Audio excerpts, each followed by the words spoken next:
So, in today's episode, we're going to talk about how healthier choices completely changed my life. I think that's a very important discussion because I used to deal with a lot of mental health issues up until I started making healthier and better choices for myself. When I first started this, I didn't really expect it to lead into what it did today. I thought I was maybe just going to get in shape and then really just, try to keep it maintained and then go on with my life.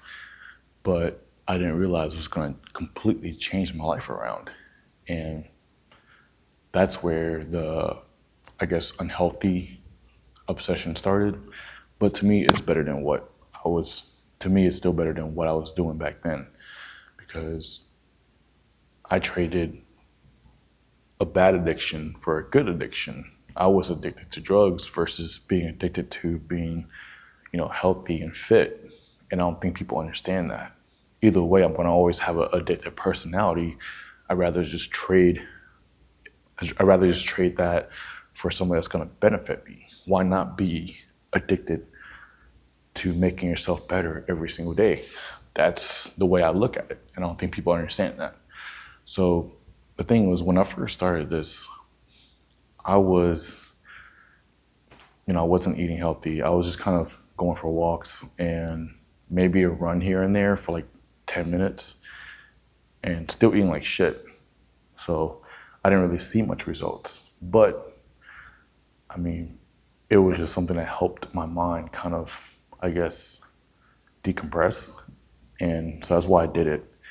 So one day I decided, I'm just gonna change everything. I remember one day I met this bodybuilder, and when I didn't meet him, I kind of just saw him from a distance working out, and I was like, holy shit, I want to do that. That's how I want to look. That's the energy I want. I want to go into the gym and I want to push myself like that. And it clicked in my head, and I just decided, I'm gonna try bodybuilding. I didn't think I was gonna bodybuild. I thought I was just going to get fit. I was gonna get healthy, but I decided, why not? And at that time, I still had an addiction problem. I was addicted to food and I was addicted to drugs. So either one of those two was always my solution to my problem. So if I was having a stressful day, I would either go to drugs or I would go to food. And that was always like a binge eating thing, not just going to get something simple to eat to make me feel better. I would just buy $10,000, $20,000, 10 to 20,000 calories worth of food and eat that in a night, just sitting there, just laying there watching Netflix. That was my life before this. Or I'll just binge on, Coke or weed or Adderall. And then that was it. That was my night. And it was just unhealthy balance. So I decided, I would trade in my terrible habits for better habits. Even though they weren't perfect, I wasn't eating great, but I was eating better and I was doing better. I was going on walks and I was trying to exercise here and there versus trying to relapse into something that was destroying my life.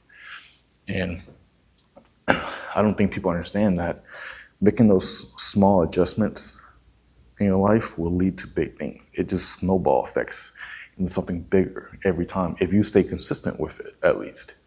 So that was my thing. I decided, yes, I enjoy working out. I knew I enjoyed working out. I just didn't want to change my diet.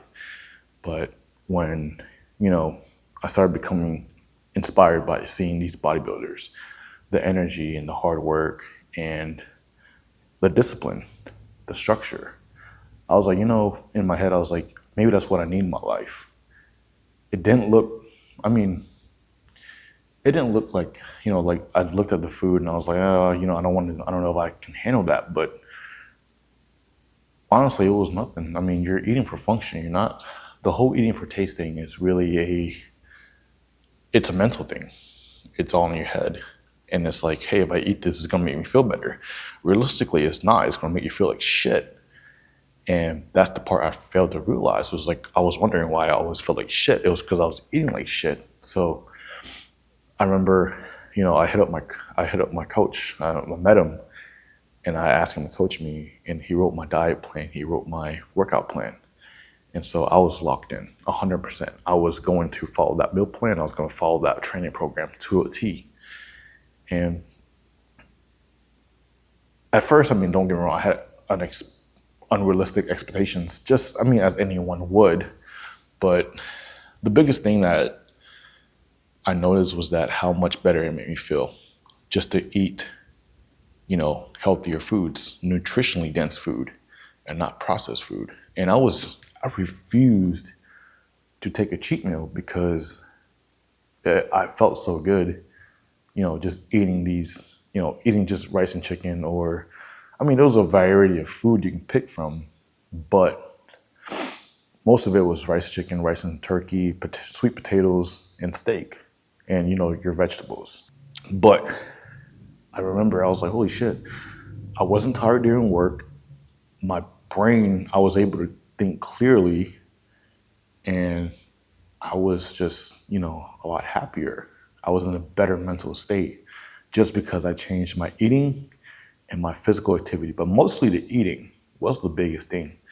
So, at first I was scared to go to a gym. I had always had a thing about people people judging me, how I look and stuff like that, because I was not very comfortable with my body. I grew up, fat, had an eating problem. So I was terrified to step in the gym.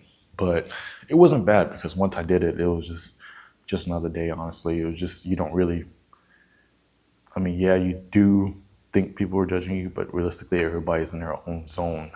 Nobody's paying attention to you. So, no, I got used to going to the gym. I enjoyed it. It made me a more extroverted person. It made me a social butterfly. And I was able to open up more people because back then I didn't want to interact with people. That wasn't my thing. And I think that ties back to, drug abuse, because it'll make you kind of like hide away from the world a little bit, if that makes sense. It'll isolate you from everything else. So stepping into the fitness industry was something that really opened me up to more opportunities. And that's why I say it's very important that you start with the small changes and see where it leads you, because it can only get better if you try to get better, right?